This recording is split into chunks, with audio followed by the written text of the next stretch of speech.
Thriving cities are global, but they're also embedded and entrenched. Thriving cities are not limited by their geographies, they are enhanced by them. Thriving cities allow people to feel anchored and connected.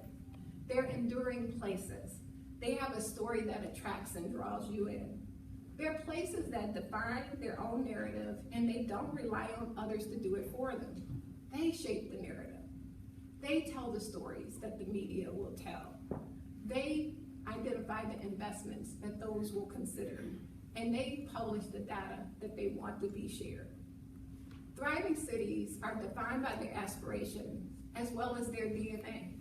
They look at what's special about themselves, they look at what they are made of, and they look at what they are proud of. I often recount this notion from the former mayor of Berlin, who made this kind of off-the-cuff statement during a press conference when they were asking about Berlin. And he said, "We're poor, but we're sexy." And I kept thinking when I heard that, is I wish I knew that when I was 20, I could have used that phrase every time. I'm poor, but I'm sexy. But the notion is that this offhanded quip, in my mind, really transformed the way that I think about cities and how we tell our own narrative. So prior to this commitment, I like many people, ascribe to this notion that cities had to whitewash themselves, that they had to cover their flaws, they had to employ a particular formula to how to become a compelling place.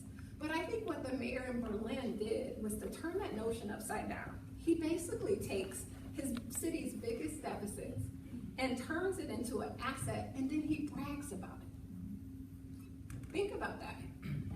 He brands a city not based on its strength, but he actually branded it based on its flaw. So I think about this quote, and I believe that this is the challenge that we have for places like Detroit and Baltimore, is that if we really want to restore our narrative, we have to figure out who we are, what's in our DNA, and we have to name it. And we cannot be ashamed of the challenges that are in our place. We have to transform those challenges into places or into narratives that help us attract. And essentially, I think our challenge is we have to figure out how to turn our disgrace into our glory. So I'm going to give you a quick example of this in Detroit, just to help you. And I use this example sometimes because in Detroit, many people have talked about the population in Detroit, the population loss in Detroit. At one point, we were almost 2 million people. Today, we're about 700,000 people. Over the last 10 years, we've lost about 25% of our population. As a result, we have a ton of vacant land in our city. Nearly a third of that land is empty. And so when you see the media talk about and show the vacancy, and you see the loss and the absence of presence in these spaces, it is described for the world to see that Detroit is a dead place. Now, if we were to look at that flaw and to really figure out how to flip that around, we could say Detroit is the only urban community in the world where you have contiguous, available, cheap land, right? That's a different framing, right? It's a different investment framing where people will come and make a different investment as a result of that. And that is exactly what's happening in Detroit today. And I would say the same thing for Baltimore. Are you going to be known because of Freddie Gray? Or are you going to be potentially the place where Black and brown men in this country can basically get a fair shake no matter what? There's an opportunity there. I don't know what the narrative is. I think you have to define it. But what I would say is this: I'm going to give you some thoughts about how you help shape that narrative and how, as a city in Detroit, we were able to do it. Or not, I wouldn't say do it, because I think we're still shaping it, but this notion of how we shape that process and how we engage others in doing it. The first thing I would say is, you know this, narratives must be restorative. They have to weave together a story or a set of stories that bring your city together and brings universal hope. So here are the 6 things that I would say that philanthropy can do to create a thriving narrative for Baltimore. The first is this: in absence of leadership, lead. know that's an uncomfortable position for philanthropy. Philanthropy likes to sit in the background and wait on others to lead, and then we want to invest in those leadership opportunities if they come to us. But when your city is in a place where it needs leadership, you cannot rely on the old formula of what philanthropy is supposed to do. You actually have to stand up and stop being solely grant makers and move into the position of being a change maker. And big or small philanthropy can do this. Independent philanthropy can do it, or collective philanthropy can do it. We are capital-rich institutions. Philanthropic organizations are. But what we do is we underestimate our capital. We think about solely the capital that we put out in grant making. But in actuality, philanthropy has all kinds of capital. We have social capital, intellectual capital, political capital. Your boards alone are usually made up of powerful and influential people that you may or may not be using to push and advance change. The next is that you have a ton of influence. Just by sitting on your corpus, people listen to you.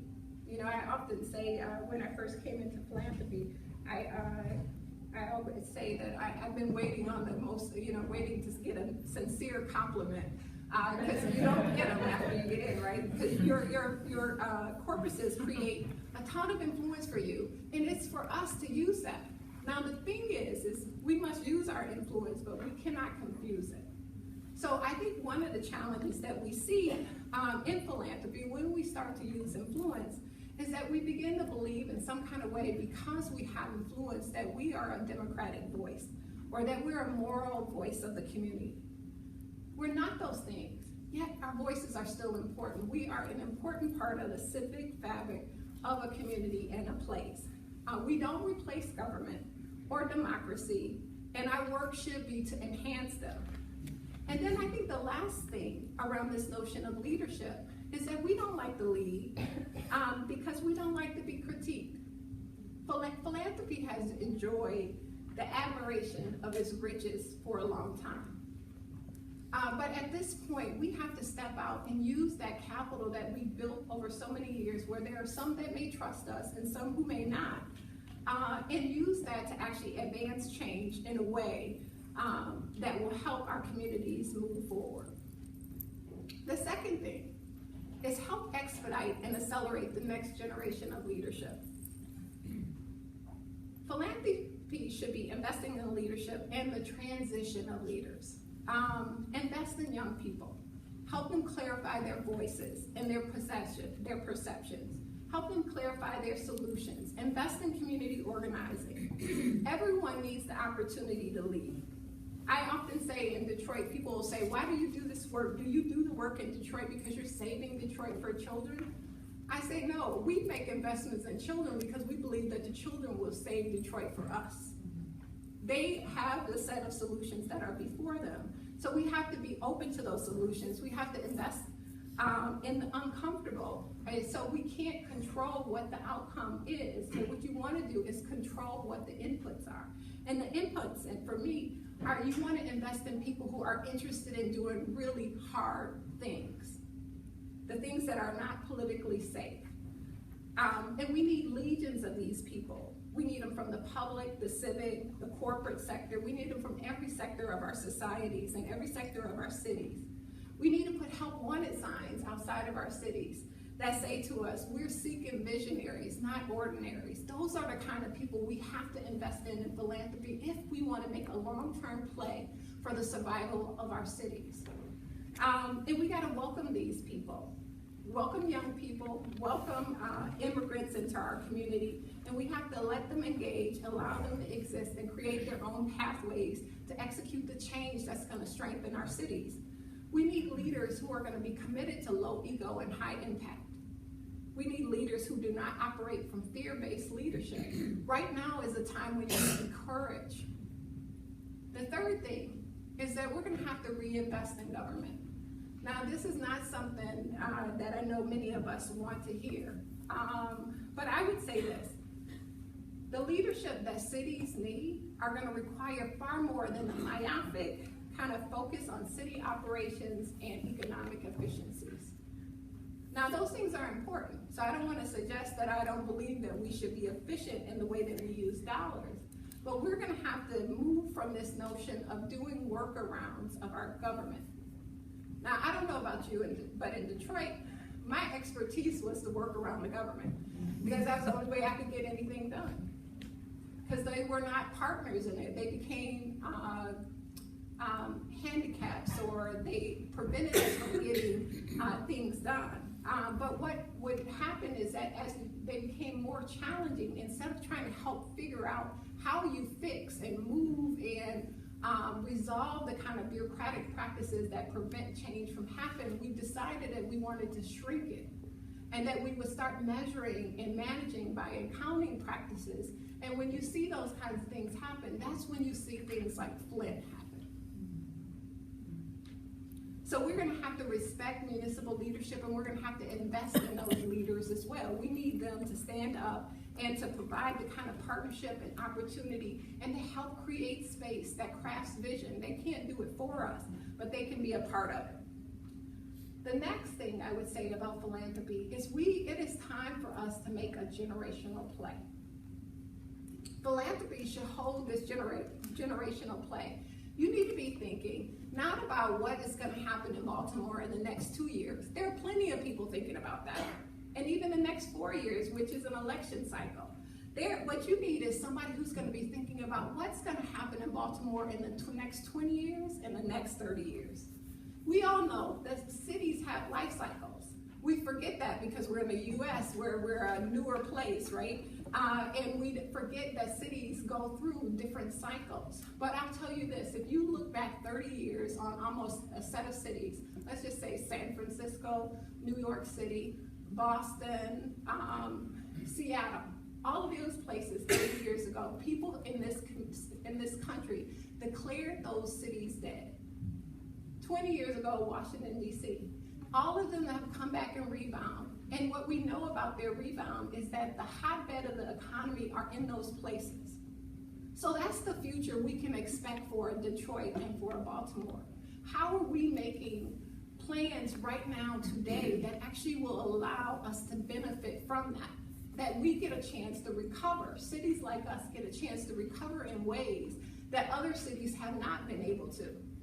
You can recover in an inclusive way, where boys and men of color are at the center or epicenter of that growth and the possibility, not a sideline that embarrasses you as you go forward. The last two things I want to talk about is fifth, is just to align your forces. So we can't solve this work alone. We need philanthropy, we need the civic sector, the nonprofit, corporate, we need government. You all know this. If we want to see the potential of our city being a thriving place. There will be no agreement on the narrative change, the story, or the storyteller, unless you think about approaching this different. I would say one of the ideas that we use in Detroit is called the 70-20-10 frame. And I would offer that to you. And this is really simple idea of that when we fight over issues, which we all fight over issues, I'm sure there are folks in this room who work on the same issue and you completely disagree on how you solve that issue. What we end up doing is spending the majority of our time on the 10% of the things that we disagree on. And we never talk to the things that we actually do agree on. And I believe on most issues that most of us believe about 60 to 70% of all of the same things about an issue. And there are 20% of those issues that we may disagree on, but we can negotiate on. And then there's the 10% that we will never agree on. But instead of starting at 10%, how about starting at 60, working your way to 70, and then possibly making it to 90? And then once you do that, then you actually create a frame for solutions, rather a frame to fight and to continue to be mired in the challenges of your community. And then the last thing that I would say that philanthropy can do is to contribute to resilience. This is tough work. Baltimore knows tough. You know hard times. you know that something better is gonna come. And you have to plant those seeds of hope, those seeds of opportunity around the narratives that you do, that you have for your city. And you gotta prepare for the worst while still persevering for your desired state. Now in Detroit, I've learned this lesson, and I learned it in the most unique way. It wasn't from a politician. It wasn't from a board meeting. It wasn't from some important community leader. I learned this from my daughter, Alana, who's 10. So my daughter, every night when she goes to bed, she asks for a glass of water. And as you can imagine, when she was younger, when she would ask for that glass of water, what comes in must come out. You get me? So my husband, she would ask her dad, Dad, can I have a glass of water? No, Alana, you cannot have a glass of water. She'd wait another 5 minutes while she's laying in bed, and she'd say, Dad, I need a glass of, can you give me a glass of water? And he said, Alana, I told you, no, I'm not gonna give you a glass of water. You know what happens when you have that glass of water. And then she waits another 5 minutes or so. Dad, can I have a glass of water? He said, Alana, no, you cannot have a glass of water. If you ask me again, I'm gonna give you a spanking.